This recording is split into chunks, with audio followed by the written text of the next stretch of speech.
সারিবদ্ধভাবে দাঁড়িয়ে রয়েছে শত শত ট্রলার ও নৌকা। দীর্ঘ 2 মাস পর নদীতে নামার অপেক্ষায় প্রস্তুত জেলেরা। বৃহস্পতিবার মধ্যরাত থেকে ভোলার মেঘনা ও তেঁতুলিয়া নদীতে শুরু হচ্ছে মাছ শিকার। শেষ মুহূর্তে ব্যস্ত সময় পার করছেন জেলেরা। কেউ জাল মেরামত করছেন, কেউ জাল তুলছেন ট্রলারে, আবার কেউ নৌকা ট্রলার মেরামত করছেন।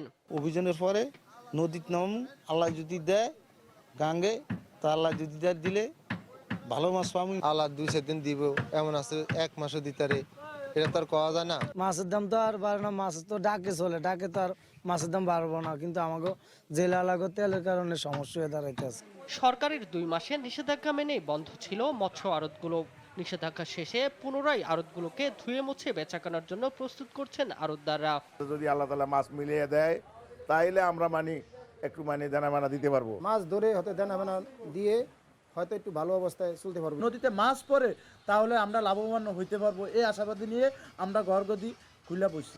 2 মাসের নিষেধাজ্ঞা সফল হওয়ায় জেলেরা সংকট দূর করতে পারবেন বলে মনে করছে মৎস্য বিভাগ। আমরা আশা করছি যে এই এখন জেলেরা নদীতে মাছ পাবে এবং এতে তাদের যে ধার দানা যেগুলো আছে তারা পরিশোধ করে তারা তাদের কাঙ্ক্ষিত মাছ পাবে এবং তাদের জীবনমানের উন্নয়ন হবে।